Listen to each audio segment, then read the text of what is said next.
ನಮಸ್ಕಾರ. ಈ ಹಿಂದಿನ ವಿಡಿಯೋದಲ್ಲಿ ನಾವು ಗಂಡ ಹೆಂಡತಿಯ ಮಧ್ಯೆ ಇರತಕ್ಕಂತಹ ಗೌಪ್ಯ ಸಮಾಲೋಚನೆಯ ಸಾಕ್ಷಿ ಸ್ವರೂಪದ ಸಂರಕ್ಷಣೆಯ ಬಗ್ಗೆ ನೋಡಿದ್ದೀವಿ. We have discussed about the privileges with respect to communication between husband and wife during the subsistence of a marriage. ಆ ವಿಷಯವನ್ನು ನೋಡಿದ್ದೀವಿ. ಅಂಥದ್ದೇ ಒಂದು ಸಂಬಂಧ ಇನ್ನೊಂದಿದೆ. ಅದು ಈ ಯಾರು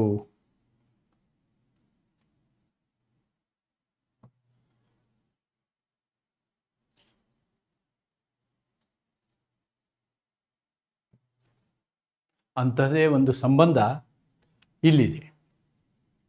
ಆದ್ದರಿಂದ ನಾನು ಮಧ್ಯದ ಸೆಕ್ಷನ್ಗಳನ್ನು ಸ್ಕಿಪ್ ಮಾಡಿ ಈ ನೇರವಾಗಿ ಇಲ್ಲಿಗೆ ಬಂದಿದ್ದೀನಿ. ಏನು ಅಂತಂದರೆ, ಇದು ವಕೀಲರಿಗೋಸ್ಕರವೇ ಮಾಡಿದಂತಹ ಕಾನೂನಿದು. This law is done or this section is created in Bharatiya Sakshya Adhiniyam or Stephen's evidence act that there is a privileged discussion between the spouse, or not the spouse, the advocate and the client. ವಕೀಲರು ಮತ್ತು ಅವರ ಕಕ್ಷಿದಾರರು ಇವರುಗಳ ಮಧ್ಯೆ ಕೂಡ ಈ ಗೌಪ್ಯ ಸಂವಹನದ ರಕ್ಷಣೆಯನ್ನು, ಸಾಕ್ಷಿ ವಿಷಯದಲ್ಲಿ ರಕ್ಷಣೆಯನ್ನು ಮಾಡಲಾಗ್ತದೆ ಅಂತಕ್ಕಂಥದ್ದನ್ನು ನಾವು ಸೆಕ್ಷನ್ 132ನಲ್ಲಿ ನೋಡ್ತೀವಿ. Let me first see 132 itself how it goes. ಇಲ್ಲೇ ನೋಡಿಬಿಡೋಣ. We will see the section here only how it goes. Professional communications. ಇಲ್ಲಿ ಪ್ರೊಫೆಷನಲ್ ಕಮ್ಯುನಿಕೇಷನ್ಸ್ ಅಂದ ಕೂಡಲೇ so many professions are there. Doctor profession, engineer profession, right, teaching profession. But ಇಲ್ಲಿ heading ಆ ರೀತಿ ಇದ್ದರೂ ಕೂಡ here the word used is only for advocate. The word used is only for advocate, and there is a expression, there is a explanation. What is the explanation? Whether that I will, let us see it afterwards.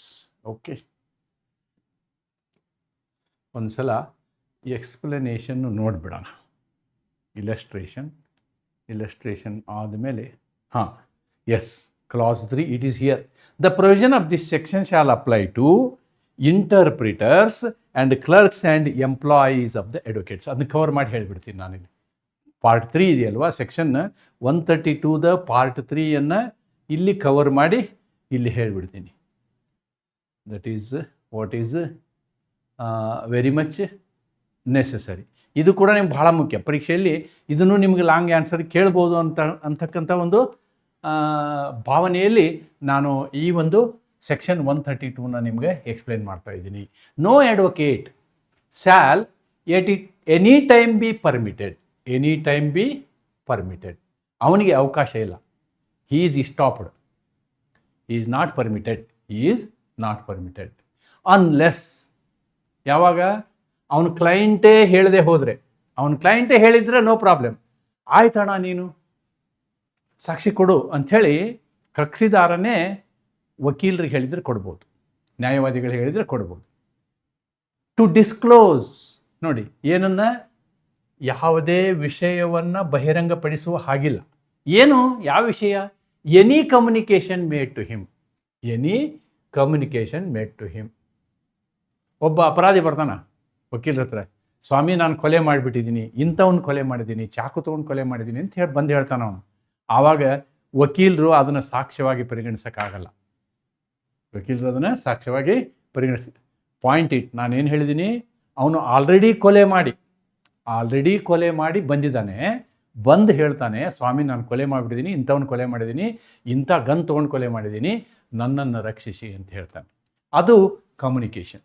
Okay, in the course and for the purpose of his service. ನೋಡಿ, ಆ ಒಂದು course ಅಂದರೆ ಆ ಒಂದು ವ್ಯವಸ್ಥೆಯಲ್ಲಿ, ಮತ್ತು for the purpose of his service as advocate.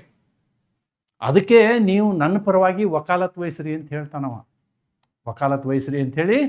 ಹೇಳ್ತಾನೆ.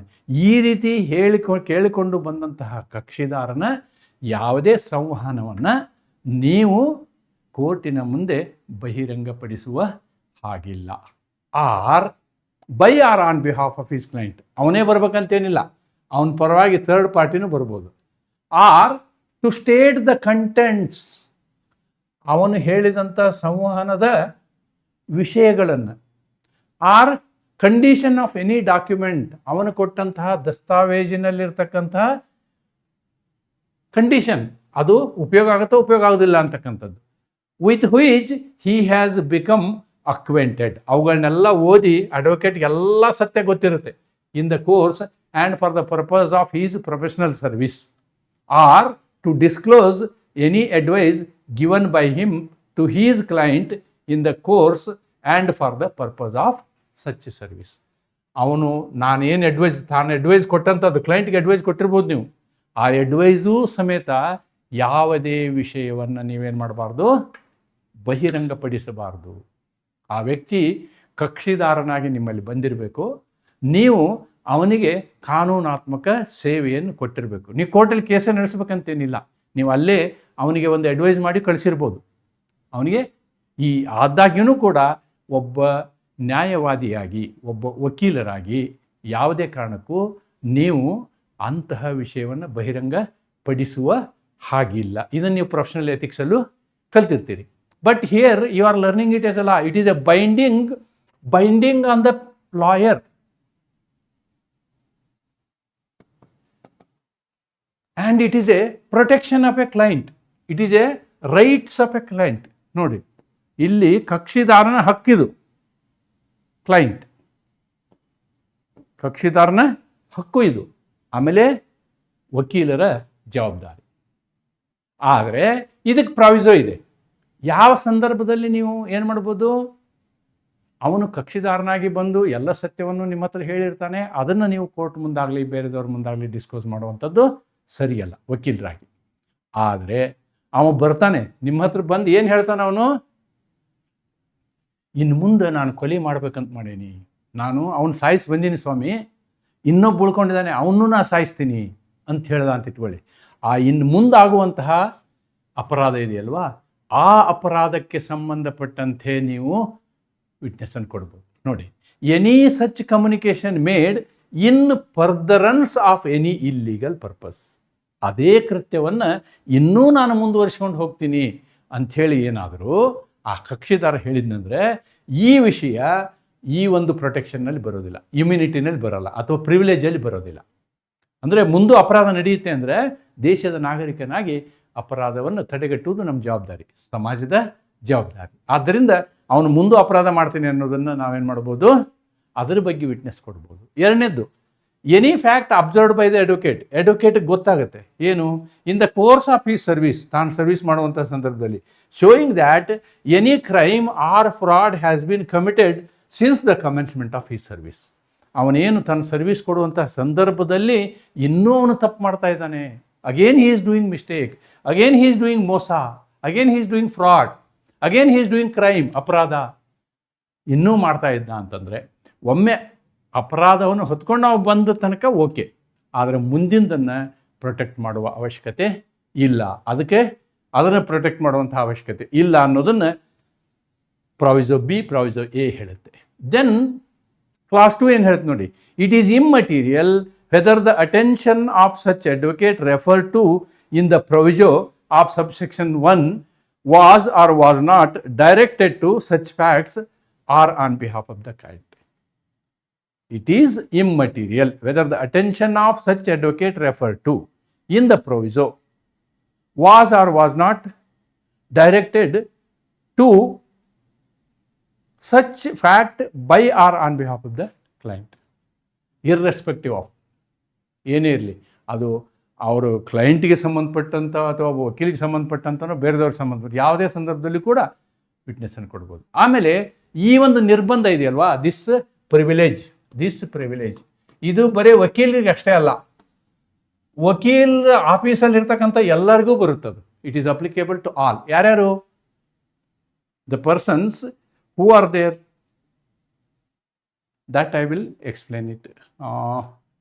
I will take it here. It is applicable to the provision of this section is applicable to interpreters. It is applicable to interpreters, clerks and employees of the advocate. ಅವರೆಲ್ಲರೂ ಸೇರಿ entire office, advocate office ಇದೆಯಲ್ಲ, ಅದು ಆ ಇಮ್ಯುನಿಟಿಗೆ ಬಾಧ್ಯರಾಗಿರುತ್ತೆ. ಅದಕ್ಕೆ ಸಂಬಂಧಪಟ್ಟಂತಹ 3 illustration ಕೊಟ್ಟಿದ್ದಾರೆ. ಇಲಸ್ಟ್ರೇಷನ್ನ ನಾವು ನೋಡಿಬಿಟ್ರೆ, ನಾನು ಇಷ್ಟು ತನಕ ಏನು ಹೇಳಿದ್ದೀನಿ ನಿಮ್ಗೆ ಅದು ಅರ್ಥ ಆಗುತ್ತೆ. ಎ ಅಂತಕ್ಕಂಥವು ಇಲ್ಲಿ ಕಕ್ಷಿದಾರ says to advocate, says to advocate, advocate. B ಅಂತಕ್ಕಂಥ advocate, I have committed forgery and I wish you to defend me. So ಇದು ನಿಮಗೇನಾಗುತ್ತೆ ಅಂತಂದರೆ ಪ್ರಿವಿಲೇಜಲ್ಲಿ ಬರುತ್ತೆ. ಇದನ್ನು ಡಿಸ್ಕ್ಲೋಸ್ ಮಾಡೋ ಹಾಗಿಲ್ಲ, ಇದನ್ನು ಡಿಸ್ಕ್ಲೋಸ್ ಮಾಡೋ ಹಾಗಿಲ್ಲ. Okay, as a defence of a man known to be guilty is not criminal purpose, this communication is protected from disclosure. Okay, what is the second illustration? A client says to advocate B, same example, other situation bere, I wish to obtain possession of property by the use of forged deed on which I request you to sue. This communication being made in furtherance of a criminal purpose, not protected. ನಾನು document forge ಮಾಡಿ ನಾನು ಇನ್ನೊಬ್ಬರು ಆಸ್ತಿನ ಕಬಳಿಸ್ತೀನಿ, ನೀವು ನನ್ನ ವಕಾಲತ್ತು ವಹಿಸ್ರಿ ಅಂತ ಹೇಳಿ. Therefore it is in furtherance of a criminal offence, not protected. Then you see A being charged with embezzlement, retains B an advocate to defend him. In the course of proceedings, B observes that an entry has been made in the accounts book charging A with the sum said to have been embezzled, which entry was not in the book at the commencement of his professional service. ನೋಡಿ, ಇಲ್ಲಿ ಎಂಬೆಜಲ್ಮೆಂಟ್ ಅಂದರೆ ಅವ್ಯವಹಾರ ಮಾಡಿರೋದು. ಯಾವುದೋ ಒಂದು ವಿಷಯದಲ್ಲಿ ಅವ್ಯವಹಾರ ಮಾಡಿ ಇವನು ಮುಂದೆ ಬಂದಿರ್ತಾನೆ, ಇವನು ವಕಾಲತ್ ತೊಗೊಂಡಿರ್ತಾನೆ, ಆಮೇಲೆ ಅಲ್ಲಿ ಲೆಡ್ಜರಲ್ಲೆಲ್ಲ ಕರೆಕ್ಷನ್ ಮಾಡ್ತಾನೆ ಇವನು, ಇನ್ನೂ ಒಂದಿಷ್ಟು ದುಡ್ಡು ಕೊಟ್ಟಂಗೆ ಕೇಸ್ ತೊಗೊಂಡು ಕೂಡಲೇ. ಆ ರೀತಿ ಅದನ್ನು ಪ್ರೊಟೆಕ್ಟ್ ಮಾಡೋಕ್ಕಾಗಲ್ಲ ಅಂತ. This being A fact observed by B in the course of his service, showing that fraud has been committed since the commencement of the proceedings, it is not protected from disclosure. So ಈ 3 example ಏನು ಹೇಳ್ತವೆ ಅಂತಂದರೆ, ಅವತ್ತಿನ ತನಕ ಯಾವತ್ತು ಅವನು ವಕೀಲರ ಹತ್ರ ಬರ್ತಾನೆ, ಅವತ್ತಿನ ತನಕ ಅವನು ಮಾಡಿದಂತಹ ಅಪರಾಧಗಳಿಗೆ ಪ್ರೊಟೆಕ್ಷನ್ ಇದೆ, ಆದರೆ ಅದರ ನಂತರದಲ್ಲಿ ಪ್ರೊಟೆಕ್ಷನ್ ಇಲ್ಲ. ಅದನ್ನೇ ನಾನಿಲ್ಲಿ ಬರೆದಿದ್ದೀನಿ. When a client consult advocate for legal advice, law protects confidentiality of communication, ಆ ಸಂವಹನದ ಗೌಪ್ಯತೆ. ದ ಅಡ್ವೊಕೇಟ್ ಕೆನಾಟ್ ಡಿಸ್ಕ್ಲೋಸ್ ಇವೆಲ್ಲ confidential matters. Okay, so these matters ಅದನ್ನು ನಾನಿಲ್ಲಿ ಕನ್ನಡದಲ್ಲಿಯೂ ಬರೆದಿದ್ದೀನಿ, ರೈಟ್. ಆಮೇಲೆ ಕೇಸ್ ಲಾ ಎಕ್ಸ್ಪ್ಲೇನ್ ಮಾಡಿದ್ದೀನಿ. ಏನೇನು ಇರಬೇಕು ಇನ್ಗ್ರೀಡಿಯೆಂಟ್ಸು ಪ್ರೊಟೆಕ್ಷನ್ ಆಗಬೇಕು ಅಂತಂದರೆ ಅವನ್ನ ಇಲ್ಲಿ ಬರೆದೀನಿ. ಪರೀಕ್ಷೆಯಲ್ಲಿ ನೀವು ಈ ರೀತಿ ಬರಿಬೇಕಾಗ್ತದೆ. ಏನು? There must be a advocate, there must be a client, ಇವರಿಬ್ಬರ ಮಧ್ಯೆ, ಬೇರೆದವ್ರ ಮಧ್ಯೆ ಇಲ್ಲ ಇದು. Not with others, right. Communication must be in the course of professional communication, course of professional employment ಅಂದರೆ ಆ ಸೇವೆ ಇರಬೇಕು. ಪ್ರೊಫೆಷನಲ್ ವಕಾಲತ್ತಿನ ಸೇವೆಗೆ ಸಂಬಂಧಪಟ್ಟಿರ್ಬೇಕು ಇಬ್ಬರದು ಏನು ವ್ಯವಹಾರ. Communication must B for the purpose of legal service. Okay, right. Express consent of the client is necessary. ನಾನು ನಿಮ್ಮ ಸರ್ವಿಸ್ ತೊಗೋತೀನಿ ಅಂಥೇಳಿ. Only client can wave privilege, right. ಅಂದರೆ ಎಕ್ಸ್ಪ್ರೆಸ್ ಇದೇನಂದರೆ ವೇವರ್. ಕ್ಲೈಂಟೇ ಹೇಳ್ತಾನೆ, ಇಲ್ಲ ಸ್ವಾಮಿ ನೀವು ಇದು ವಿಷಯನ ಕೋರ್ಟ್ಗೆ ಹೇಳಿ, ನೀವು ಪರವಾಗಿಲ್ಲ ಸಾಕ್ಷ್ಯ ಕೊಡಿ ಅಂತ ಹೇಳಿ, ಆವಾಗ ಕೊಡ್ಬೋದು, ಅದರ್ವೈಸ್ ಕೊಡಲಿಕ್ಕೆ ಆಗೋದಿಲ್ಲ. These are the ingredients, right. Who is protected? What is protected? Communication is protected. ಯಾರ ಕಮ್ಯುನಿಕೇಷನು? ಕ್ಲೈಂಟು ಮತ್ತು lawyer communication. Okay, my signatures are forged, right. My documents entrusted to the advocate during the professional employment, legal advice, ಇವೆಲ್ಲವುಗಳು ರಕ್ಷಣೆ ಆಗ್ತವೆ. Okay, then object, ಇದರ object ಉದ್ದೇಶ ಏನು ಅಂತ ನಾವು ನೋಡೋದಾದರೆ, ಇವರಿಬ್ಬರ ಮಧ್ಯೆ ಏನಿರಬೇಕು? ಟ್ರಸ್ಟ್ ಇರಬೇಕು. ಇಲ್ಲೂ ಕೂಡ ಟ್ರಸ್ಟ್ ಪ್ರಶ್ನೆ. ಒಬ್ಬರು ಇನ್ನೊಬ್ಬರು ನಂಬಿದ್ರೇ ನಾವು ಕೋರ್ಟಲ್ಲಿ ವಾದ ವಿವಾದ ಮಾಡ್ಬೋದು. To enable clients to disclose, ಎಲ್ಲ ವಿಷಯವನ್ನು ಅವರು ಮುಚ್ಚಿಡಬೇಕು. ಯಾರಿಗೆ? ಲಾಯರ್ಗೆ. ಆವಾಗ ಅವರು ಎಫಿಷಿಯೆಂಟಾಗಿ ವಾದ ಮಾಡ್ತಾರೆ. ಅರ್ಧ ವಿಷಯ ನೀವು ಮುಚ್ಚಿಟ್ಟಿದ್ರಿ ಅಂತ ಇಟ್ಕೊಳ್ಳಿ, ಅಪೋಸಿಟ್ ಲಾಯರ್ ಅದನ್ನೇ ಹಿಡ್ಕೊಂಡು ಜಾಡಿಸ್ತಾನೆ ಆಮೇಲೆ. To promote proper administration of justice. ಆದ್ದರಿಂದ ಆ ಲಾಯರು ತಾನು ಎಷ್ಟು ಸಾಧ್ಯ ಇದೆಯೋ ಅಷ್ಟು ನಿಮ್ಗೆ ನ್ಯಾಯ ಕೊಡಿಸ್ಲಿಕ್ಕೆ ಪ್ರಯತ್ನ ಮಾಡಲಿಕ್ಕೆ ಸಾಧ್ಯ ಆಗ್ತದೆ. To uphold dignity and ethics of legal profession. ಇಲ್ಲಾಂದರೆ ಈ ಲಾಯರ್ ದುಡ್ಡು ತೊಗೊಂಡು ಅಪೋಸಿಟ್ ಲಾಯರ್ಗೆ ಅಥವಾ ಅಪೋಸಿಟ್ ವ್ಯಕ್ತಿಗೆ, ಪಾರ್ಟಿಗೆ ಇನ್ಫಾರ್ಮೇಷನ್ ಕೊಟ್ಟರೆ ವಾಟ್ ಈಸ್ ದ ಸಿಚುವೇಶನ್? ಆ ರೀತಿ ಆಗಬಾರ್ದು ಅನ್ನೋದಕ್ಕೋಸ್ಕರ ಇಲ್ಲಿ ಕ್ಲೈಂಟ್ ಈಸ್ ಪ್ರೊಟೆಕ್ಟೆಡ್. ಕಕ್ಷಿದಾರನನ್ನು ನಾವೇನು ಮಾಡಿದ್ದೀವಿ? ಇಲ್ಲಿ ರಕ್ಷಣೆ ಒಳಪಡಿಸಿದ್ವಿ. ಕಕ್ಷಿದಾರನ ರಕ್ಷಣೆಯೇ ಇದರ ಉದ್ದೇಶ ಅಂತ ಹೇಳ್ಬೋದು ನಾವು. Then legal principle, privilege belongs to the client. ನೋಡಿ, ಕ್ಲೈಂಟನ್ನು ರಕ್ಷಿಸುವಂತಹದ್ದಿದು. Okay, privilege continues even after. Case ಮುಗಿದ ಮೇಲೂ ಕೂಡ ಆ ವಕೀಲರು ಆ ವಿಷಯದ ಬಗ್ಗೆ ಸಾಕ್ಷ್ಯ ಕೊಡುವ ಸಾಧ್ಯತೆ ಇಲ್ಲ.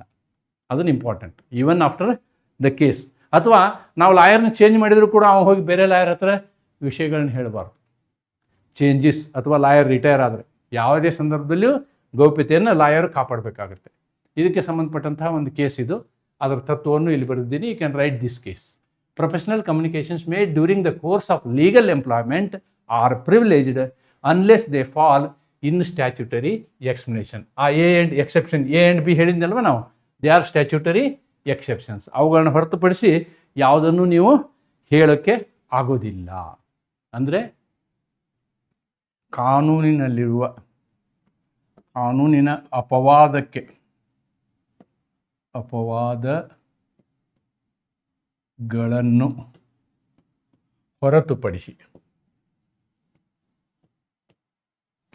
ಹೊರತುಪಡಿಸಿ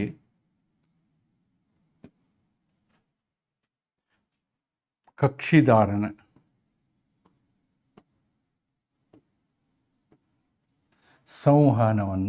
ಸಂವಹನದ ಗೌಪ್ಯತೆಯು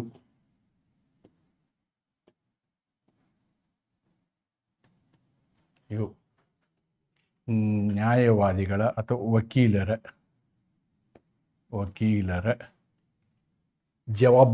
ಕಾನೂನಾತ್ಮಕ ಜವಾಬ್ದಾರಿಯಾಗಿರುತ್ತದೆ. ಕಾನೂನಾತ್ಮಕ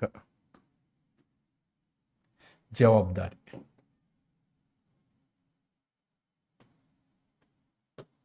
ಅನ್ನೋದನ್ನು ನಾವು ಈ ಪ್ರಕರಣದ ಮುಖಾಂತರ ಕಾಣ್ಬೋದು. So this is all about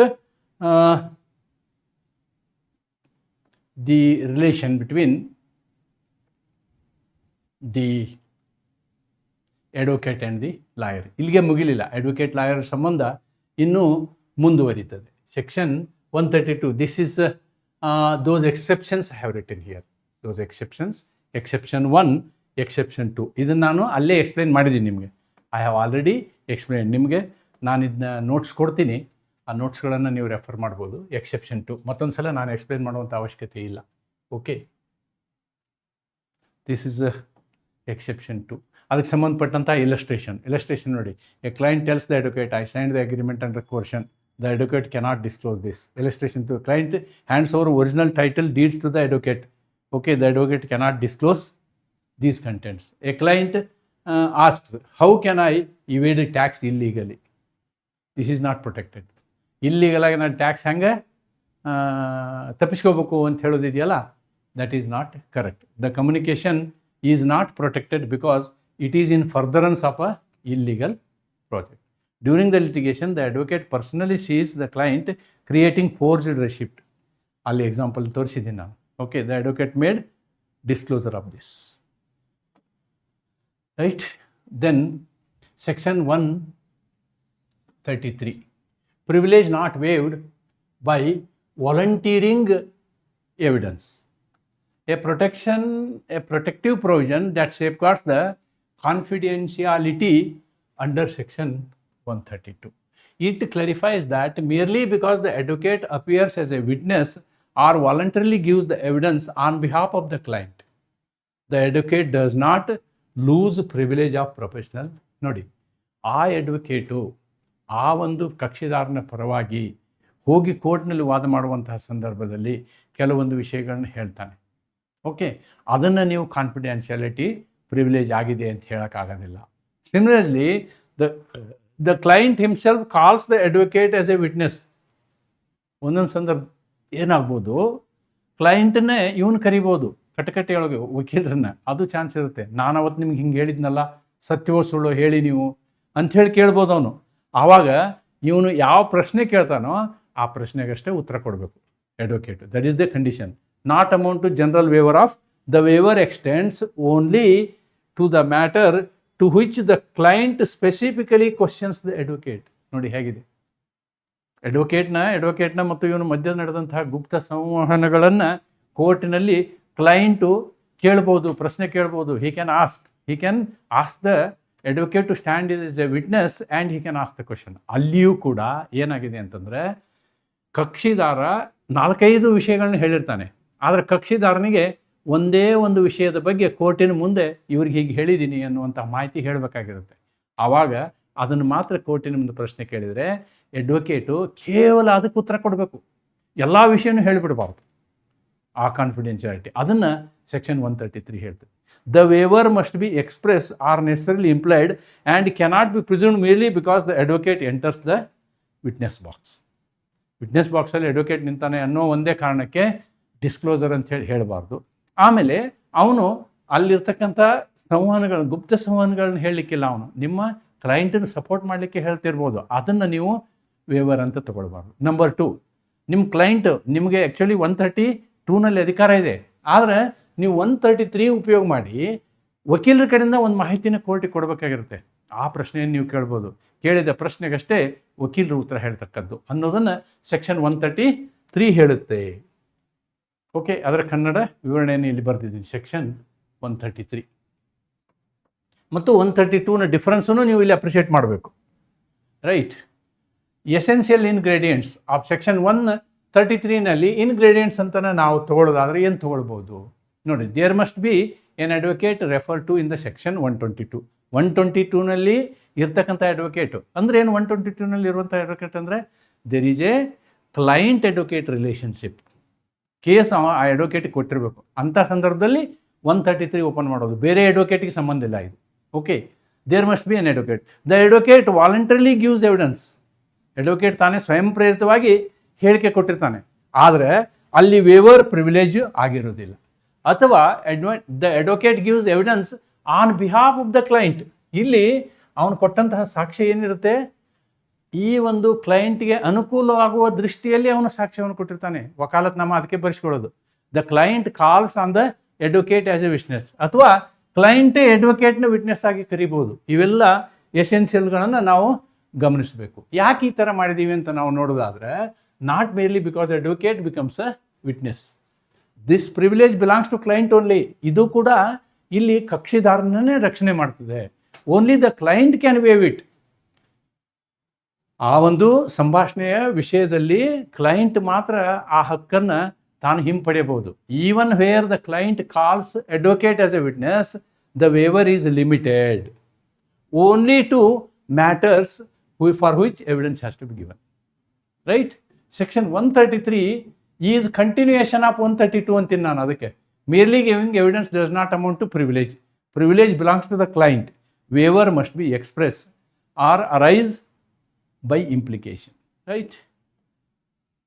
Section 134. Confidential communication with legal advisors. Section 134 protects the client from being compelled to disclose confidential communications made with his or her legal advisor.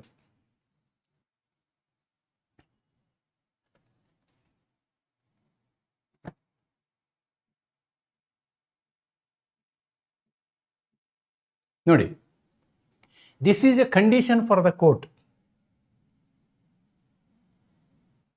ಏನು? ಇವರಿಬ್ಬರ ಮಧ್ಯೆ, ವಕೀಲರು ಮತ್ತು ಕಕ್ಷಿದಾರರ ಮಧ್ಯೆ ನಡೆದಂತಹ ಗೌಪ್ಯ ಮಾತುಗಳನ್ನು ಕೋರ್ಟಿನಲ್ಲಿ ಬಹಿರಂಗಪಡಿಸುವಂಥೇಳಿ ಅಪೋಸಿಟ್ ಲಾಯರು ಒತ್ತಾಯ ಮಾಡೋಕ್ಕಾಗಲ್ಲ, ಜಡ್ಜು ಒತ್ತಾಯ ಮಾಡೋಕ್ಕಾಗಲ್ಲ. That is what is section 134. A person cannot ordinarily be compelled by the court to reveal confidential legal consultations.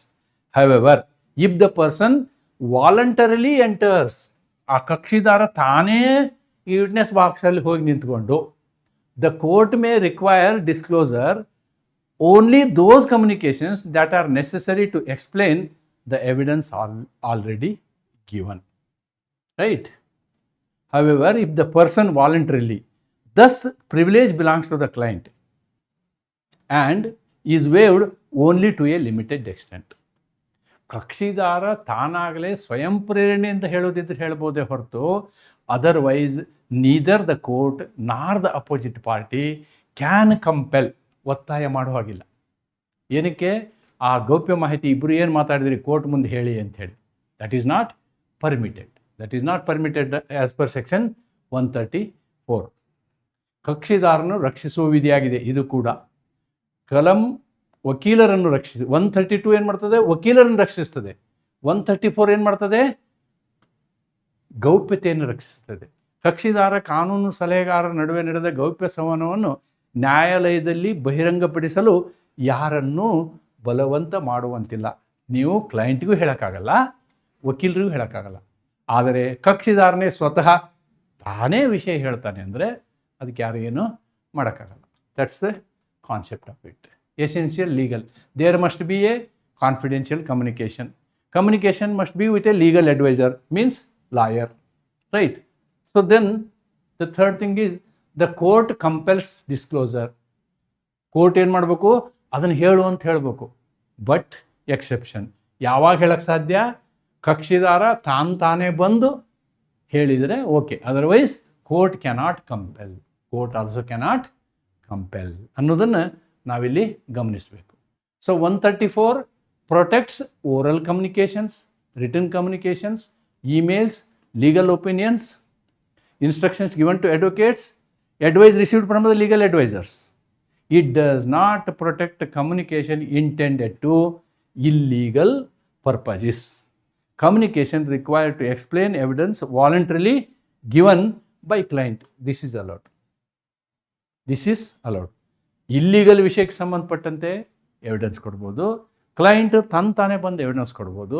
ಇದು ಎರಡನ್ನು ಬಿಟ್ಟರೆ ಈ ಯಾವುದೇ ವಿಷಯದಲ್ಲಿ ಒತ್ತಾಯ ಮಾಡುವ ಹಾಗಿಲ್ಲ. The talks between the advocate and the client are privileged conversations. They cannot be disclose. Even judge cannot force it. Judge cannot force it. ಅದನ್ನೇ ಕನ್ನಡದಲ್ಲಿ ಇಲ್ಲಿ ಬರೋದೇನು. This is all about the advocates secrecy. Advocates secrecy. I think this is our concluding part. Conclusion for advocate client communication privilege.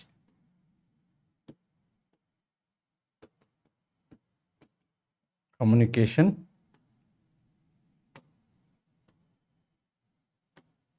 privileges. ಎರಡನ್ನೂ ನೀವು ಏನು ಮಾಡಿ, comparatively ಓದಿ. Husband and ವೈಫ್ದು ಮತ್ತು ಕ್ಲೈಂಟ್ ಆ್ಯಂಡ್ ಅಡ್ವೊಕೇಟ್ದು. ನಿಮಗೆ ಲೀಗಲ್ ಕಾನ್ಸೆಪ್ಟ್ ಅರ್ಥ ಆಗುತ್ತೆ. ಲೀಗಲ್ ಕಾನ್ಸೆಪ್ಟ್ ಅರ್ಥ ಆಗುತ್ತೆ. How the law protects certain category of people ಅನ್ನೋದು ಅರ್ಥ ಆಗುತ್ತೆ ಅಂತ ಹೇಳ್ತಾ ಈ ಒಂದು ವಿಡಿಯೋನ ಇಲ್ಲಿಗೆ ಕ್ಲೋಸ್ ಮಾಡ್ತೀನಿ. ನಮಸ್ಕಾರ. ಮುಂದಿನ ವಿಡಿಯೋನ ಬೇರೆ ವಿಷಯಗಳ ಬಗ್ಗೆ ಮುಂದಿನ ವಿಡಿಯೋದಲ್ಲಿ ಬರ್ತೀನಿ. ಅಂದರೆ ಇದಕ್ಕೆ ಸಂಬಂಧಪಟ್ಟಂತಹ ಬೇರೆ ಸೆಕ್ಷನ್ಗಳಿದ್ದಾವೆ, ಜನರಲ್ ಸೆಕ್ಷನ್ಗಳಿದ್ದಾವೆ, ಅವುಗಳ ಚರ್ಚೆಯನ್ನು ನಿಮ್ಮ ಮುಂದೆ ಮಾಡ್ತೀನಿ ಅಂತ ಹೇಳ್ತಾ I will stop this video here. Thank you.